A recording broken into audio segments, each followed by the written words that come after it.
చావు ఇది కేవలం నీ కృపయే. యోగ్యత లేకున్నా హెచ్చించావు, ఇది కేవలం నీ కృపయే.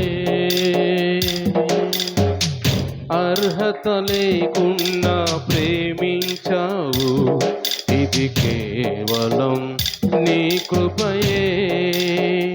యోగ్యత లేకున్నా హెచ్చించావు, ఇది కేవలం నీ కృపయే. కృపయే కృపయే నేనేమయ్యున్నానో నీ కృపయే. కృపయే కృపయే నే బ్రతికి ఉన్నానంటే కృపయే. అర్హత లేకున్నా ప్రేమించావు, ఇది కేవలం నీ కృపయే. యోగ్యత లేకున్నా హెచ్చించావు, ఇది కేవలం నీ కృపయే. లోకము నన్ను ఆకర్షింపగా, అల్లరితనము నా చుట్టూ చేరగా, ఓటమి నా బ్రతుకును హేళన చేయగా, నీ కృపతో నన్ను బలపరచితివే. లోకము నన్ను ఆకర్షింపగా, అల్లరితనము నా చుట్టూ చేరగా, ఓటమి నా బ్రతుకును హేళన చేయగా, నీ కృపతో నన్ను బలపరచితివే. ఇంతగా నన్ను హెచ్చించుటకు ఏ పాటి వాడను యేసయ్యా. ఇంతగా నన్ను హెచ్చించుటకు ఏ పాటి వాడను యేసయ్యా. నీ కృపతో ఎల్లప్పుడూ కృతజ్ఞుడను, నీ కృపకు ఎల్లప్పుడూ కృతజ్ఞుడను. కృపయే కృపయే నేనేమయ్యున్నానో నీ కృపయే. కృపయే కృపయే నే బ్రతికి ఉన్నానంటే కృపయే. అర్హత లేకున్నా ప్రేమించావు, ఇది కేవలం నీ కృపయే. యోగ్యత లేకున్నా హెచ్చించావు, ఇది కేవలం నీ కృపయే. శ్రమలు శోధనలు నన్నావరింపగా, అజ్ఞానము చేనే హీనమవ్వగా, మరణపు కోరలు నా చుట్టూ చేరగా, నీ కృపతో నన్ను బ్రతికించితివే. శ్రమలు శోధనలు నన్నావరింపగా, అజ్ఞానము చేనే హీనమవ్వగా, మరణపు కోరలు నా చుట్టూ చేరగా, నీ కృపతో నన్ను బ్రతికించితివే. ఇంతగా నన్ను ప్రేమించుటకు ఏ పాటి వాడను యేసయ్యా. ఇంతగా నన్ను ప్రేమించుటకు ఏ పాటి వాడను యేసయ్యా. నీ కృపకు ఎల్లప్పుడూ కృతజ్ఞుడను, నీ కృపకు ఎల్లప్పుడు కృతజ్ఞుడను. కృపయే కృపయే నేనేమయ్యున్నానో నీ కృపయే. కృపయే కృపయే నే బ్రతికి ఉన్నానంటే కృపయే. అర్హత లేకున్నా ప్రేమించావు, ఇది కేవలం నీ కృపయే. యోగ్యత లేకున్నా హెచ్చించావు, ఇది కేవలం నీ కృపయే. మళ్ళీ చూద్దాం. అర్హత లేకున్నా ప్రేమించావు, ఇది కేవలం నీ కృపయే. యోగ్యత లేకున్నా హెచ్చించావు, ఇది కేవలం నీ కృపయే. అవునయ్యా, నీ కృప లేకపోతే నాయన అయ్యా మేము బ్రతకలేము ప్రభా. మేము బ్రతికున్నామంటే ప్రభా అయ్యా మీ కృప నాయన, మీ కృప మాకు తోడై ఉంది కాబట్టి మేము బ్రతికున్నాం, మేము జీవిస్తున్నాం ప్రభా. ఇదిగో ఎన్నో ప్రభా ఇదిగో లోకం ఆకర్షిస్తున్నప్పుడు నాయన, లోకం రకరకాల వ్యసనాలకు ఆకర్షిస్తున్నప్పుడు నాయన, దేవా దేవా పరిశుద్ధమైన దేవా నాయన నీకు వందనాలు. మేము ఎక్కడ తండ్రి వాటిలో పడిపోకుండా మమ్మల్ని లేవనెత్తుతున్న దేవా నీకు వందనాలు. మీ కృపతో మమ్మల్ని బలపరుస్తున్న దేవా నీకు వందనాలు ప్రభా. ఎన్నో అవమానాలు నిందలు ప్రభా ఎన్నో వస్తున్నా కానీ ప్రభా మీ కృప మాకు తోడుగా ఉంచి నాయన పరిశుద్ధుడా, వాటిలో పడిపోకుండా లోకంలో పడిపోకుండా నాయన అయా దుష్టుడు బంధకాల్లోకి వెళ్ళిపోకుండా మమ్మల్ని కాపాడుతున్న దేవా నీకు స్తోత్రాలు ప్రభా అని దేవుని సన్నిధిలో అందరూ కూడా. అవును కదా, నిజమే కదా, మా దేవుడు మనతో మాట్లాడుతున్న మాటలు ఎంతో మనం ఎన్నెన్నో సమస్యలతోటి రకరకాల వ్యసనాలతో లోకంలో పడిపోతున్నప్పుడు, లోకం మనల్ని ఆకర్షిస్తున్నప్పుడు దేవుని కృప మనకు తోడు లేకపోతే ఎప్పుడో మనం పడిపోయేవాళ్ళం, ఎప్పుడో మనం హీనమైపోయేవాళ్ళం, జీవితాలు పనికి రాకుండా పోయాయి. మన దేవుడు మన కృప తోడుగా ఉంచి మనం లేవనెత్తుతున్నాడు కాబట్టి మనం బ్రతికున్నాం, మనం జీవిస్తున్నాం.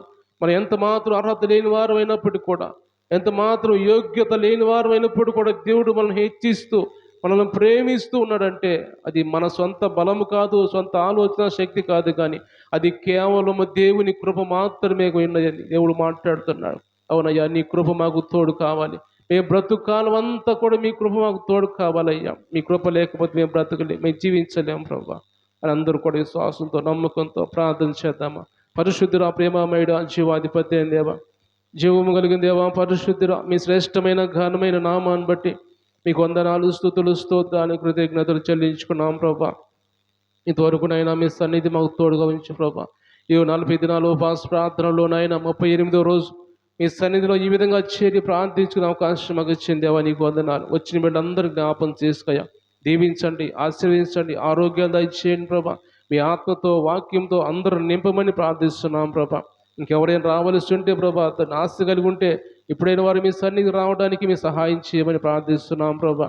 దేవానికి స్తోత్రం. వాక్యం ధ్యానించుకోబోతుండగా మీరు వాక్యం ద్వారా నాతో మాతో అందరితో మాట్లాడి ప్రభా మా హృదయాలు బలపరిచి మాకు కావలసిన ఆత్మీయ ఆహారం మా దయచేయమని యేసు పరిశుద్ధ నామములో ప్రార్థన అడిగి పొందుకొని నాం తండ్రి, ఆమేన్. అందరు కూర్చుందామండి, అందరు కూడా కూర్చుందాం.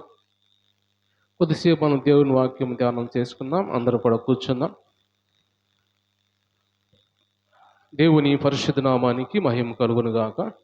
అందరూ కూడా దేవుని స్తోత్రం చెల్లిద్దాం. హల్లెలూయా, హల్లెలూయా. దేవుని మహిమ కలుగును గాక. అలాగే చేరువచ్చిన మీ అందరూ కూడా ప్రభు పరిశుద్ధ నామములు అందరికీ వందనాలు అండి, అందరికీ వందనాలు. మంచి దేవుడు మనం దీవించును గాక. కొద్దిసేపు మనం దేవుని వాక్యం ధ్యానం చేసుకుందాం. మన పరిశుద్ధ గ్రంథం బైబిల్లో నుంచి కొన్ని మాటలు ధ్యానం చేసుకుందాం. యోహాను సువార్త మనం ధ్యానం చేసుకుంటూ వస్తున్నాం ఉపవాస ప్రార్థనలో. మన ఉపవాస ప్రార్థన ముగిసేసరికి యోహాను సువార్త కూడా చివరికి వచ్చింది కాబట్టి 18వ అధ్యాయం మొదటి వచనం చదువుకుందాం.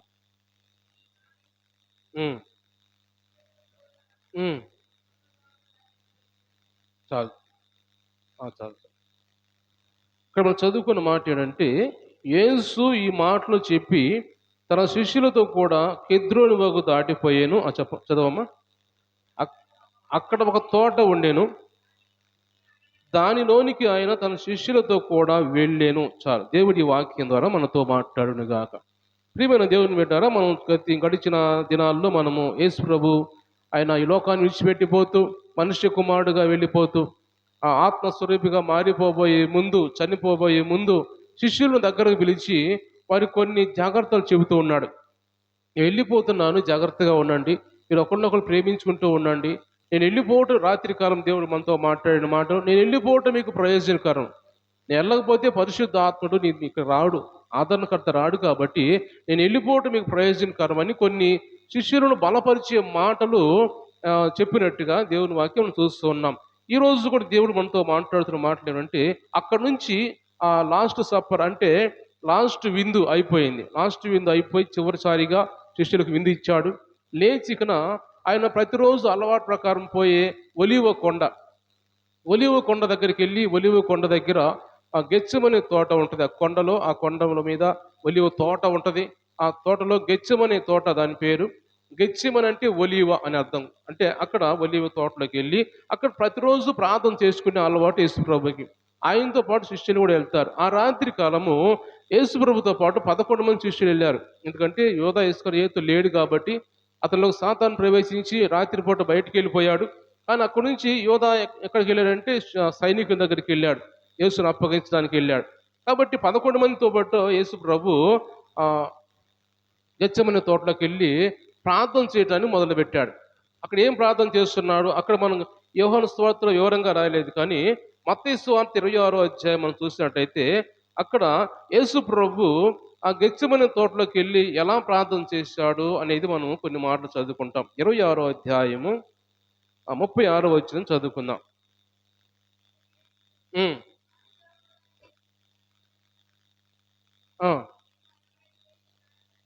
ప్రార్థన చేసి వచ్చు వరకు మీరు ఇక్కడ కూర్చునుడని శిష్యులతో చెప్పి పేతురును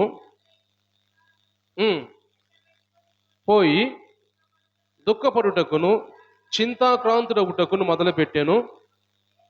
యేసు మరణమగునంతగా నా ప్రాణం బహు దుఃఖములో మునిగి ఉన్నది, మీరు ఇక్కడ నిలిచి నాతో కూడా మెలకుగా ఉండని వారితో చెప్పి కొంత దూరం వెళ్ళి సాగిలపడి, నా తండ్రి, సాధ్యమైతే ఈ గిన్నె నా యొద్ద నుంచి తొలగిపోనిమ్ము, అయినను నా ఇష్ట ప్రకారము కాదు, నీ చిత్త ప్రకారమే అని ప్రార్థించను. దేవుని స్తోత్రం చెల్లిద్దాం. హల్లెలూయా. దేవుని మెట్టు గమనించినట్టయితే ఇక్కడ యేసు ప్రభు శిష్యులతో పాటు కెద్రోను వాగు దాటి ఆయన గెత్సేమనే తోటలోకి వెళ్ళిన తర్వాత శిష్యులందరినీ ఒక చాటు కూర్చోబెట్టాడు. మీరు అందరూ ప్రార్థన చేస్తూ ఉండండి, మీరు మెలకుగా ఉండి ప్రార్థన చేయండి అని వాళ్ళకి చెప్పి కేవలము ఆ పేతురుని, యోహాన్ని, యాకోబుని మాత్రం ముగ్గురిని తీసుకొని యేసు వెంబడి పెట్టుకొని వాళ్ళ ముగ్గురిని తీసుకొని కొంత దూరం వెళ్ళాడు. కొంత దూరం వెళ్ళి ప్రార్థన చేయటం మొదలుపెట్టాడు. ఏమని ప్రార్థన చేస్తున్నాడు అంటే కింద మనం చదువుకున్న మాటల్లో, నా తండ్రి, సాధ్యమైతే ఈ గిన్నె నా యొద్ద నుంచి తొలగిపోనేము, అయినను నా ఇష్ట ప్రకారం కాదు, నీ చిత్త ప్రకారమే అని దేవుని చిత్తానికి ఆయన జీవితాన్ని అప్పగిస్తున్నాడు. గమనించిన మాట ఏంటంటే యేసు ప్రభు ఈ విధంగా పదే ప్రార్థన 3 సార్లు ప్రార్థన చేశాడు. పదే చేస్తూ ఉన్నాడు. కానీ మళ్ళా అంటున్నాడు, ప్రభా నా చిత్తము కాదయ్యా, నీ చిత్త ప్రకారమే, నా ఇష్టం కాదు, నీ చిత్త ప్రకారం. నేను బ్రతికుండాలంటే నీ చిత్తం, నేను చనిపోవాలంటే నీ చిత్తం, మరణానికి అప్పగించబడాలంటే నీ చిత్తం ప్రభా, నా జీవితాన్ని నీ చేతిలో పెడుతున్నాను ప్రభా అని యేసు ప్రభు తండ్రి దగ్గర ప్రార్థన చేసినట్టు వాక్యం మనం చూస్తూ ఉన్నాం. అంటే దేవుడు చేసిన ప్రార్థన, యేసు ప్రభు చేసిన ప్రార్థనతోటి ఈరోజు దేవుడు మనతో మాట్లాడాలనుకున్న మాటలు ఏమిటంటే, మన జీవితంలో కూడా దేవుని చిత్తం లేకుండా మన జీవితంలో ఏది జరగదు. దేవుడు కొన్ని కష్టాలు, కొన్ని ఇబ్బందికర పరిస్థితులు మనకి ఆహ్వానిస్తూ ఉంటాడు. ఒక్కోసారి మన మీద దాడి చేస్తూ ఉంటాయి, ఒక్కోసారి మనకి శ్రమలు వస్తూ ఉంటాయి, ఇబ్బందులు వస్తూ ఉంటాయి, కష్టాలు వస్తూ ఉంటాయి, బలహీనతలు వస్తూ ఉంటాయి. ఇవన్నీ కూడా ఎందుకు మన మీదకి వస్తున్నాయి? ఈ దేవుడిని నమ్ముకున్నాను కదా, దేవుడు నాలో ఉన్నాడు కదా, దేవుడు నాతో ఉన్నాడు కదా, ఎందుకు ఇలా రావటం అని ఒక్కోసారి మనం చాలా బాధపడుతూ ఉంటాం. ఇక్కడ యేసుప్రభు చేసిన ప్రార్థన ఏమిటంటే, అవి నాలోకి రావడానికి నీ చిత్తమైతే నాకు రాని ప్రభా, నీ చిత్తమైతే నేను అనుభవించాలంటే ఆ కష్టాలు, ఆ సిలువ వేదన, సిలువలో భారము, ఆ దెబ్బలు, ఎన్నెన్ని అవమానాలు అక్కడి నుంచి స్టార్ట్ అయితే యేసుప్రభుకి ఎన్ని జరిగినాయి. వాళ్ళు తీసుకెళ్ళటము, కైప దగ్గర ప్రధాన యాజకుని దగ్గర కూర్చోబెట్టము, వాళ్ళు రకరకాలుగా నిందించటము, రాజుల దగ్గర తీసుకెళ్ళటము, అలాగే వాళ్ళు కొరడాలతో కొట్టటము, అవమానించటము, ఇవన్నీ ఎన్ని జరిగినాయో ఇవన్నీ కూడా నేను ఆహ్వానిస్తున్నాను. ఎందుకంటే నా ఇష్టం కాదు, నీ చిత్త ప్రకారమే. నా జీవితంలో ఇన్ని కష్టాలు రావాలంటే, లేకపోతే నా జీవితంలో ఇన్ని అనుభవించాలంటే, నా అవమానాలు నిందలు అనుభవించాలంటే అది మీ చిత్తం ప్రభా అని దేవుని చిత్తానికి యేసు ప్రభు అప్పగించుకున్నాడు. ఈరోజు దేవుడు మనతో మాట్లాడుతున్న మాటలు కూడా మనం అనుకోవచ్చు, ప్రభా ఎందుకు మా జీవితాలకు ఇలా వస్తున్నాయి అని అనుకోవచ్చు. కానీ ఒక్కోసారి దేవుడు ఆయన చిత్త ప్రకారం మనల్ని మలచడానికి, యేసు ప్రభు చనిపోయాడు, తిరిగి లేచాడు, శ్రేష్టమైన జీవితాన్ని మరలా దేవునితో కలుసుకున్నాడు, దేవునితో పొందుకున్నాడు, మహిమ శరీరంతో లేచాడు, దేవుని దగ్గర పరలోక రాజ్యంలో స్థానం సంపాదించుకున్నాడు. అయితే దేవుడు మనతో మాట్లాడుతున్న మాటలు కూడా మనలో కూడా కొన్ని కొన్ని ఇబ్బందికర పరిస్థితులు మన కుటుంబాల్లో, మన జీవితాల్లో కష్టాలు వస్తున్నప్పుడు వాటిని క్రైస్తువులైన మనము, లోక సంబంధించిన మనుషుల కోసం కాదు ఈ మాటలు మాట్లాడుతుంది, కానీ క్రైస్తువులైన మనము, దేవుడు నమ్ముకున్న మనము, మనలోకి ఇవన్నీ వస్తున్నప్పుడు ఆహ్వానించుకోవాలి మనం. ఎందుకంటే దేవుని చిత్తం లేకుండా ఆయన బిడ్డల్లోకి, ఆయన బిడ్డల కుటుంబాల్లోకి, ఆయన వాళ్ళ జీవితాల్లోకి ఏది కూడా రాదు. ఏదైనా వస్తుందంటే దేవుని బిడ్డలకి దేవుడు పంపించిందే. ఎందుకంటే వాళ్ళ జీవితాన్ని మలచడానికి, వాళ్ళ జీవితాన్ని ఇంకా మంచిగా సాధడానికి కొన్ని శ్రమలు వస్తూ ఉంటాయి. పేతురు రాసిన మొదటి పత్రికలు కూడా రాసి వస్తాం కదా, బంగారంని కొలిమిలు వేసి ఎలా సాగొడతారు, ఎలా సాగొడితే అది కొన్నిసార్లు సాగొట్టిన తర్వాత మస్ట్ అంతా పోయి ఎలా స్వచ్ఛమైన బంగారంగా అది వచ్చింది. అలాగా మనల్ని ఒక్కోసారి శ్రమల కొలిమిలో దేవుడు మనల్ని పెడుతూ ఉంటాడు. ఇప్పుడు యేసు ప్రభు కూడా శ్రమల కొలిమిలోకి వెళ్ళిపోయాడు. శ్రమల కొలిమిలోకి వెళుతూ మాట్లాడుతూ చేస్తున్న ప్రార్థన అది ఎంతో బాధతో చేస్తున్నాడు, ఎంతో ఉద్వేగంతో చేస్తున్నాడు. లోకస్వార్తలో మనం చూసినట్టయితే, లోకస్వార్త 22వ అధ్యాయము 39వ వచనం నుంచి మనం చదువుకున్నట్టయితే, నేను చెబుతాను, చదవద్దు రండి, జాగ్రత్తగా వినండి. అక్కడ రాసిన మాట ఏంటంటే, యేసు ప్రభు ప్రార్థన ఎలా చేస్తున్నాడంటే, ఆయన ప్రార్థన చేస్తున్నప్పుడు అంట విపరీతంగా ఆయన ఒళ్ళంతా తడిసిపోతుంది, చెమట రక్తంగా మారిపోయింది. ఆయన ప్రార్థన చేస్తున్నప్పుడు రక్తము మనకు చెమట ఎలా కారి కింద పడిద్దో పనిచేస్తున్నప్పుడు ఆయనకి రక్తము బిందువులు అలాగ రాలి కింద పడుతూ ఉన్నాయి అంట. అంతగా బలహీనుడు అయిపోయాడు, అంతగా దేవుని దగ్గర ఎంత ప్రార్థన చేస్తున్నాడు. ఎందుకంటే ఒకవేళ ఈ శ్రమలు నా నుంచి దూరం అయిపోతాయేమో అన్నట్టుగా ప్రార్థన చేస్తున్నప్పుడు ఆ చేస్తుని అంటున్నాడు, నా చిత్తం నా ఇష్టం కాదు ప్రభా, నీ చిత్తం అయితే ప్రవేశపెట్టు నాయనా అని ప్రార్థన చేస్తూ అంతగా రక్తము కారేంతగా ప్రార్థన చేశాడు. అంటే చివరికి దేవుని దూత వచ్చి, ఆకాశం నుంచి దేవుని దూత వచ్చి ఆయన బలపరిచి లేచి కూర్చోబెట్టి మళ్ళా ప్రార్థన చేసుకునే విధంగా అంతగా ప్రార్థన చేశాడు. అంటే దేవునితో సంబంధము కోల్పోయే పరిస్థితి వచ్చింది. ఇక్కడ ఒక మాట మనం అర్థం చేసుకున్నట్టయితే, తండ్రితోటి సహవాసం కోల్పోయే పరిస్థితి వచ్చింది. ఎందుకంటే లోక పాపాలు మోస్తున్నాడు కాబట్టి, లోక పాపాలు ఆయన మీద పడినప్పుడు తండ్రి దూరం అవుతాడు కాబట్టి, తండ్రికి పాపాలు నచ్చవు కాబట్టి, ఇష్టం లేదు కాబట్టి, ఆయన నుంచి దూరం పోయే పరిస్థితుల్లో నేను దూరం అవుతానేమో తండ్రికి, ఆయన సహవాసాన్ని నేను కోల్పోతానేమో, ఆయన నుంచి దూరం అయిపోతే అది నాకు ఎంత మాత్రం ఆ మాట వినటానికి కూడా ఇష్టపడటం లేదు నాకు అన్నట్టుగా దేవునితోటి అంత సహవాసం కలిగి ప్రార్థన చేస్తున్నాడు. కాబట్టి ఈరోజు మనము కూడా దేవుని సన్నిధిలో అంత సహవాసం, దేవునితో అంత సహవాసం ప్రార్థన చేస్తే, ఒకవేళ మన మీద కష్టములు వచ్చినా కానీ, శోధనలు వచ్చినా కానీ, ఇబ్బందులు వచ్చినా కానీ, ఎన్ని వచ్చినా కానీ అవి మన ప్రార్థన ద్వారా తొలగిపోతాయి. దేవుని స్తోత్రం చెల్లిద్దాం, హల్లెలూయా. దేవునితో అంత సంబంధం పెట్టుకుంటే, యేసుప్రభు చేసినట్టుగా అంతగా ఉద్వేగభరితంగా, ఇష్టంగా, సహవాసంగా తండ్రితోటి ప్రార్థన చేసినట్టుగా మనం చేస్తే, యేసుప్రభు మీద వచ్చే శ్రమలు ఎలా తొలగిపోయి మరణం నుంచి తిరిగి లేచి పునరుద్ధానుడు అయ్యాడో, మన మీద కూడా ఆ శ్రమలు తొలగిపోవాలంటే మనం కూడా అలాంటి ప్రార్థన దేవుని సన్నిధిలో తండ్రి దగ్గర మనం చేయాలని దేవుడు మాట్లాడుతున్నాడు.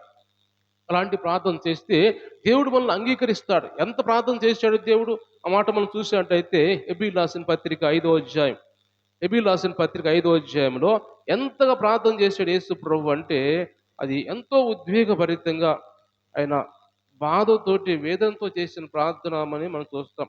చదువుదాం 5వ అధ్యాయం హెబ్రీయులకు రాసిన పత్రిక 7వ వచనం చదువుదాం. శరీరధారి అయిన దినముల్లో మహారోదనముతోను కన్నీళ్లతోనూ తన్ను మరణము నుండి రక్షింపగలవానికి ప్రార్థనలు, యాచనలు సమర్పించి భయభక్తులు కలిగి ఉన్నందున ఆయన అంగీకరించబడిన. దేవుని స్తోత్రం చెల్లిద్దాం, హల్లెలూయా.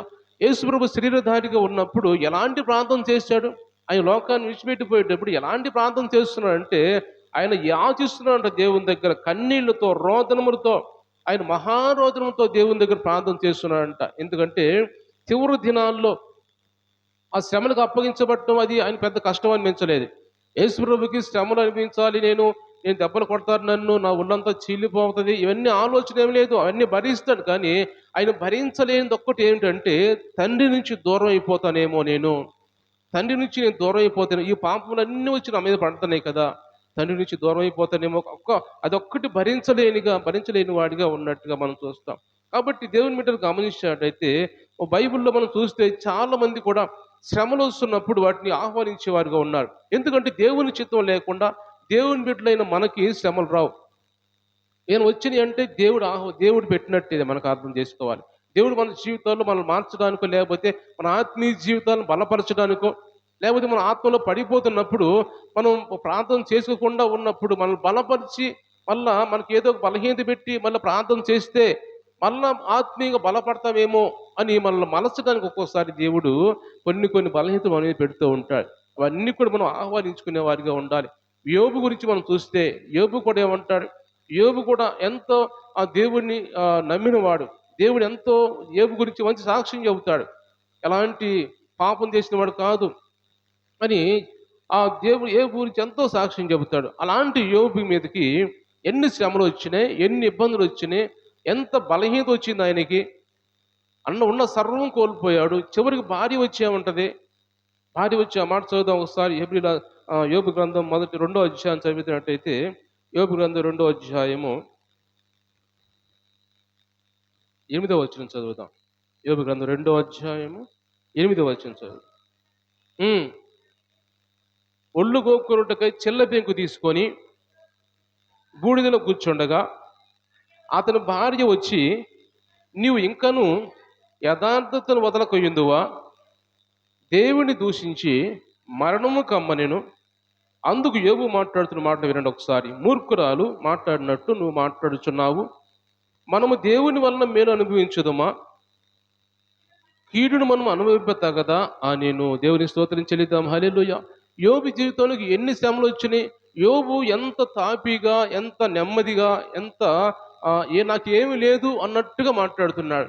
ఆయన అంతగా ఉల్లంతా రసి కారిపోతూ, ఉల్లంతా కురుపులతో నిండిపోతూ ఉన్నదంతా సమస్తం కోల్పోయాడు. కూర్చున్నప్పుడు భార్య వచ్చి, ఇంకా ఎందుకు నువ్వు దేవుడు అంటున్నావు, ఆ దేవుడే కదా నీకు పెట్టింది జబ్బు అంతా కూడా, ఇందుకు ఆయన్ని దూషించి ఆయన అవమానపరిచి వదిలేయి, ఆయన్ని నువ్వు చచ్చిపో అని భార్య వచ్చి మాట్లాడుతున్నప్పుడు వెంటనే అంటున్నాడు, దేవుని వల్ల మేలు అనిపించాం కదా, మనము చాలా కాలం సంవత్సరాల పాటు మేలు అనిపించాం కదా, కీడు మనం అనిపించవద్దా అంటే ఎంత ఆయనకున్న బలహీనత చూసుకోవట్లేదు. ఆయన దేవుడు ఏదో నన్ను మలచడానికో, లేకపోతే నా జీవితంలో ఏదో కార్యం చేయడానికో దేవుడు నాకు ఇచ్చాడు, అంతేకాని మనం మేలు అనుభవించాం కాబట్టి కీడు కూడా అనుభవిద్దాం, తప్పే ఉంది దాంట్లో. దేవుడే మనకు పెట్టాడు, డబ్బు ఇచ్చింది దేవుడే, దాన్ని తీసివేసింది దేవుడే. కాబట్టి దాని గురించి మనం ఎందుకు బాధపడుతున్నావు అని మూర్ఖురాల్లాగా మాట్లాడబాకని భార్యతో అంటాడు యోబు. అంటే దేవుని మీద గమనించినట్టయితే మనం ఈరోజు దేవుడు మన జీవితాల్లో కూడా ఏదన్నా బలహీనతలు కావచ్చు, కష్టాలు వచ్చినాయి అంటే అవి మనం అనుభవించాలి దేవుని మెట్లుగా. తర్వాత యోబు ఎంత జీవితాన్ని పొందుకున్నాడు. యోబు కొన్నాళ్ళు ఆ శ్రమలు భరించాడు, కానీ చివరికి మంచి ఆరోగ్యం ఇచ్చాడు. మళ్ళీ పోయిన కుమారులు మళ్ళీ భార్యకు పుట్టారు. 10 మంది చనిపోతే 10 మంది మళ్ళీ భార్య పుట్టారు. పోయిన ఆస్తి, గొడ్లు కావచ్చు, గొర్రెలు కావచ్చు, మేకలు కావచ్చు, ఒంటెలు కావచ్చు, అన్ని కూడా ఎన్ని పోయినాయో అంతకు 2 అంతలు దేవుడు మళ్ళా చివరికి ఇచ్చాడు. ఎంతో ఆశీర్వాదం దేవుడు ఆయనకి ఇచ్చినట్టుగా దేవుని వాక్యం మనం చూస్తూ ఉన్నాం. అంటే కొన్ని ఎందుకు మనల్ని మలచడానికి, మన జీవితాన్ని ఇంకా బలపరచడానికి దేవుడు ఈ విషయంలో యోబు అనుకోవచ్చు, నన్ను ఎందుకు ఇలా చేశాడు దేవుడు అనుకోవచ్చు, కానీ మాత్రం కూడా యోబు అనుకోలేదు. ఎందుకంటే దేవుడు నన్ను ఎందుకు నాలో ఈ పెట్టాడు నాకు తెలియదు, దేవుడు నా జీవితంలో ఏ గొప్ప కార్యం చేయడానికి పెట్టాడో ఈ శ్రమలో అని దాన్ని లైట్ తీసుకున్నాడు. కానీ ఎక్కడ కూడా దాని గురించి ఎక్కడ కూడా యోబు ఇబ్బంది పడినట్టు కనపడలేదు. దేవుడి వల్ల నేను మేలు అనుభవించాం కదా, కీడు కూడా మనం అనుభవించాలి, తప్పే ఉంది దాంట్లో అన్నట్టుగా ఉన్నాడు. మన చిన్న బలహీనత మనకు వస్తేనే ఎంతో బాధపడిపోతాం, కానీ ఆయనకి ఒళ్ళంతా కురుపులు వచ్చేసినాయి. ఒక పక్క స్నేహితులు వచ్చి దూషిస్తున్నారు, అవమానిస్తున్నారు, ఒక పక్క భార్య అవమానిస్తుంది, ఒక పక్క బలహీనతలు, ఒక పక్క ఆస్తి పోయింది, ఒక కుమారులు చనిపోయారు, కుమార్తెలు చనిపోయారు. ఇంత నష్టం జరిగినా ఎంత తాపీగా, ఎంత నెమ్మదిగా ఉన్నాడంటే దేవుడు చేశాడు నా జీవితంలో, ఆయనే ఏదో చేస్తాడు అన్నట్టుగా యోబు ఉన్నట్టుగా మనం చూస్తున్నాం. కాబట్టి ఈరోజు ఈ వాక్యాల ద్వారా మనం నేర్చుకోవాల్సిన మాట ఏంటంటే, మనం కూడా దేని గురించి కూడా మనము ఆందోళన చెందాల్సిన అవసరం లేదు. ఎందుకంటే మనం దేవుని బిడ్డలుగా ఉన్నాం కాబట్టి మనం ప్రార్థన చేస్తూ ఉంటే, నమ్మకంగా ఉంటే, యోబు వలె మనం కూడా దేవుని యందు నమ్మకంగా ఉంటే, మన జీవితంలో ఏమైనా వచ్చినా కానీ మరలా దేవుడు తీసేస్తాడు. అంతకు రెండంతలు మన దేవుడు ఆశీర్వదిస్తాడు మనకి. అంతకు రెండంతలు దేవుడు దీవిస్తాడు మనల్ని. ఏ బలహీనత వచ్చిందో, ఏ సమస్య ఉందో అవన్నీ కూడా దేవుడు సరిచేసి దేవుడు మనల్ని ఇక దీవించేవాడిగా, ఆశీర్వదించేవాడిగా ఉంటాడని దేవుడు ఇక్కడ మనతో మాట్లాడుతున్నాడు. ఇంకొక మాట మనం చూసినట్టయితే, ఇంకొక మాట చదువుకొని మనం ముగించుకుందాం మనము. ఇంకో మాట మనం చూద్దాం. సమూయేలు రెండో గ్రంథం మనం చూస్తే అక్కడ 16వ అధ్యాయంలో, సమూయేలు రెండో గ్రంథము 16వ అధ్యాయంలో దావీదు కూడా చాలా చక్కని మంచి మాట మాట్లాడుతాడు. చూద్దాం ఒకసారి 16వ అధ్యాయంలో. 16వ అధ్యాయము 11, 12 వచనాలు చదువుదాం. ఆ, ఉమ్. సేవకులందరితోనూ పలికినది ఏమనగా, దావీదు అంటున్న మాటలు ఇవన్నీ, నా కడుపున పుట్టిన నా కుమారుడే నా ప్రాణం తీర్చుచుండగా ఈ బెన్యామీనీయుడు ఈ ప్రకారము చేయుట ఏమి ఆశ్చర్యము? వాని జోలి మానుడి, యెహోవా వానికి సెలవిచ్చున్నాడు గనుక వానిని శపించనీయుడి. యెహోవా నా శ్రమను లక్ష్యపెట్టునేమో, వాడు పలికిన శాపములకు బదులుగా యెహోవా నాకు మేలు చేయనేమో. దేవుని స్తోత్రం చెల్లిద్దాం. హల్లెలూయా. దేవుని మీరు గమనించండి, ఇక్కడ దావీదు అంటున్న మాటలు ఏమిటంటే, షిమి అనేవాడు దావీదును దూషిస్తున్నాడు, దావీదును అవమానిస్తున్నాడు, దుమ్మెత్తిపోస్తున్నాడు, చీపు అంటున్నాడు, నరహంతుడు అంటున్నాడు, రకరకాలుగా మాట్లాడుతున్నాడు దావీదుని. మాట్లాడుతున్నప్పుడు దావీదు నెమ్మదిగా వెళ్ళిపోతున్నాడు. నన్ను ఏం అంటలేదు అన్నట్టుగా వెళ్ళిపోతున్నాడు, నాకు వినపట్టలేదు అన్నట్టుగా వెళ్ళిపోతూ ఉన్నాడు, చెవిటి వాడుగా వెళ్ళిపోతూ ఉన్నాడు. అయితే పక్కనున్న సైన్యాధిపతి అంటున్నాడు, ఆ సైనికులు అంటున్నారు, ఏంటయ్యా నువ్వు అలా చూస్తూ వింటూ పోతున్నావు? ఒక్క మాట నాకు సెలవు, వాడు తలకాయ తీసుకొచ్చి నీ కాళ్ళ దగ్గర పెడతాను అంటాడు. వాళ్ళ తల తెంచి వేసి నీ కాళ్ళ దగ్గర పెడతాము, ఒక్క మాట నాకు సెలవు అని వాళ్ళు అడుగుతున్నప్పుడు, అలా అలా మాట్లాడొద్దు నీవు. నా కుమారుడు, సొంత కుమారుడు నన్ను బయటకు తరివేశాడు, రాజ్యాన్ని లాగేసుకుని అరణ్యం పాలన చేశాడు నా కుమారుడు అబ్షాలోము. కాబట్టి వీడెంత బెన్యామీనీయుడు, వాడు మాట్లాడియండి, యెహోవా సెలవిచ్చనేమో. మా మాట మనం చూసామంటైతే, యెహోవానికి సెలవిచ్చాడు నా మీద శపించమని, నన్ను దూషించమని, నన్ను అవమానించమని యెహోవా సెలవిచ్చాడు వాడికి. మాట్లాడనివ్వండి. ఒకవేళ ఈ మాటలన్నీ, ఈ దోషంలో ఈ మాటలన్నీ కూడా నాకు మేలుకరంగా మారిపోతాయి ఒక రోజున అని దావీదు మాట్లాడుతుంటే మనం చూస్తున్నాం. ఎంత అదే మనమైతే ఏం చేస్తాం? అదే మనమైతే ఎవరైనా మాట్లాడితే వెంటనే మనం రివర్స్ అయిపోతాం, వెంటనే కోపడతాం. దావీదు ఎంత పెద్ద రాజు అయిన మరలా కోపం ఏమాత్రం పడలేదు, కానీ నెమ్మదిగా ఉన్నాడు. ఎన్ని మాటలు వస్తుంది నెమ్మదిగా ఉండి, ఒకవేళ దేవుడు ఇవి నన్ను నా మీదకి పంపించాడేమో. కొన్ని కొన్ని శ్రమలు, ఇబ్బందులు, అవమానాలు కూడా మన మీదకి ఒక్కోసారి దేవుడు మనల్ని పరీక్షించడానికి వస్తూ ఉంటాయి. మనం ఏమో టెంపర్ తక్కువ, షార్ట్ టెంపర్లో ఉంటాం ఒక్కోసారి మనం. అలాంటప్పుడు మనం ఎందుకు నన్ను అనాలి, ఎందుకు మనం ఇలా మాట్లాడాలి నన్ను అని చెప్పాను తిరిగి అవతలను దూషించే వారిగా ఉంటాం. కానీ అలా మనం మాట్లాడకుండా, ఎందుకంటే దేవుడు ఒకవేళ నన్ను అవమానించి, నిందించి నన్ను పరీక్షిస్తున్నాడేమో, నా సహనం గమనిస్తున్నాడేమో, ఎలాంటి నెమ్మదిగా ఉంటాడు లేకపోతే కోపడతాడని చూస్తున్నాడేమో, దేవుడు మనల్ని పరీక్షిస్తున్నాడేమో అని మనం ఒక్కోసారి ఆలోచన చేసి మనము నెమ్మదిగా ఉన్నట్టయితే దేవుడు మనల్ని బట్టి చాలా సంతోషించేవాడిగా ఉంటాడు. ఎందుకంటే ఆయన పరీక్షకి మనం గెలిచేవాడిగా ఉంటాం కాబట్టి సంతోషిస్తాడు ఆయన. లేదా మనం వెంటనే మనం కూడా తిరిగి దూషించామంటే దేవుడు మనల్ని ఫెయిల్ చేస్తాడు. ఎందుకంటే ఫెయిల్ అయిపోతాం మనం, దేవుని బిడ్డగా ఉండలేము మనం అని ఇక్కడ దేవుడు, అక్కడ దావీదు కూడా అదే మాట్లాడుతున్నాడు. మీరు ఎందుకు అలా మాట్లాడుతున్నారు?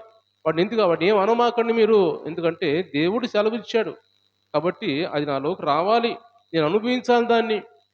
కాబట్టి కొన్ని శ్రమలు, యేసు ప్రభు కూడా శిలువ మరణం పొందే ముందు, ఆయన అనుభవించబోయే ముందు కూడా, దేవా నీ చిత్తమే, తండ్రి నీ చిత్తమే, నీ చిత్త ప్రకారం చేయి ప్రభా, నా ఇష్టం కాదు నీ చిత్త ప్రకారం చేయని 3 సార్లు దేవుని సార్లు అలాగ మరలా ప్రార్థన చేస్తూ ఉంటాడు.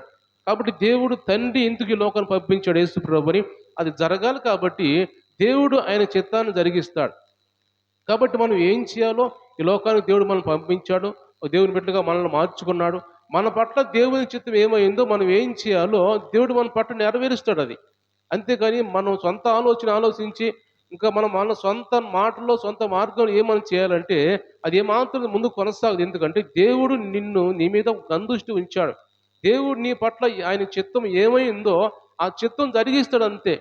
అంతేకాని మనం సొంతగా మనం ఆలోచన చేసి మనము దేవా నేను ఇలా చేయాలి, నేను అలా చేయాలని మనం సొంతంగా ఆలోచన చేస్తే మన ఆత్మీయ జీవితంలో అది ఎంత మాత్రం ముందుకెళ్ళదు. ఎందుకంటే మన సొంత శక్తి కాదు, బలం కాదు గానీ ఆయన శక్తి, ఆయన బలం ద్వారా మనం ముందుకు కొనసాగగలమని దేవుడు ఈ రోజు మనతో మాట్లాడుతున్నాడు. కాబట్టి ఏదైనా తండ్రికి అప్పగించుకోవాలి. అంత భయంకరమైన మరణం వస్తున్నా కానీ ఆయనకు ఎంతో నెమ్మదిగా ప్రభా నీ చిత్తమే, నీ చిత్త ప్రకారం ఇది చెయ్యి ప్రభా అని మరణానికి తన్ను తాను అప్పగించుకున్నాడు. కాబట్టి ఈ మాటని వీటిని మనం కూడా కొన్ని ఇబ్బందికర పరిస్థితులు మన జీవితాల్లోకి వస్తున్నప్పుడు ఆయన బిడ్డలుగా మనం ఉన్నాం కాబట్టి వాటిని కొన్ని కొన్ని ఆహ్వానించాలి. అది నిందలు కావచ్చు, అవమానాలు కావచ్చు, బలహీనతలు కావచ్చు, అది ఏదైనా కావచ్చు. కొన్ని కొన్ని ఆహ్వానించి మనం దేవుని దగ్గర యేసు ప్రభు ప్రార్థన చేసినట్టుగా ఆయనతో సహవాసం కలిగి ఉండి మనం గట్టిగా మన దేవుని దగ్గర ప్రార్థన చేస్తే దానివల్ల తీసివేసి మంచి ఆరోగ్యం ఇచ్చే దేవుడు యోబుకి ఇచ్చినట్టుగా, మంచి సమృద్ధి ఇచ్చే దేవుడు యోబుకి ఇచ్చినట్టుగా మనల్ని కూడా అలాగే దేవుడు మనం దీవిస్తాడు. కాబట్టి ఈ మాటలన్నీ మనం హృదయాల్లో తీసుకొని మనం కూడా దేని గురించి కూడా మనం టెన్షన్ పడద్దు. దేని గురించి కూడా మనం ఎవరో ఏమన్నా కానీ మనం దేని గురించి మనం పట్టించుకోవద్దు. ఎందుకంటే దేవుడు చూస్తున్నాడు. వాళ్ళకి ఇచ్చే శిక్ష వాళ్ళకి ఇస్తాడు దేవుడు. అంతేగాని మనం మౌనంగా ఉంటే మనం దేవుని దగ్గర మంచి మార్కులు పొందుకునే వారిగా ఉంటాం. మంచి మన మీదకి ఆయన కందృష్టి ఉంచుతాడు. కాబట్టి ఈ మాటలు వింటున్న మనం కూడా అలాగే మన జీవితం దావీదు వలె, యేసు ప్రభు ఆయన ఆలోచన వలె మనం కూడా అలా జీవించి మనం కూడా దేవుని సన్నిధిలో ముందు కొనసాగాలని పరిశుద్ధాత్మ దేవుడు మనతో ఇంకా ఎన్నో విషయాలు మనం చెప్పుకోవచ్చు, కానీ సమయం తక్కువ లేదు. కాబట్టి నేను ఇంతటితో ఈ మాటలు ముగిస్తున్నాను. దేవుడు ఈ మాటలు దీవించి ఆశ్రయించును గాక. అందరు కళ్ళు మూసుకుందాం, ప్రార్థన చేసుకుందాం. దేవుడు మనతో మాట్లాడిన మాటలు ఆయన దేవునికి మన జీవితాన్ని సమర్పించుకోవాలి. నా ఇష్టం కాదయ్యా, నీ చిత్తమే, నీ చిత్త ప్రకారం నేను జీవించాలి.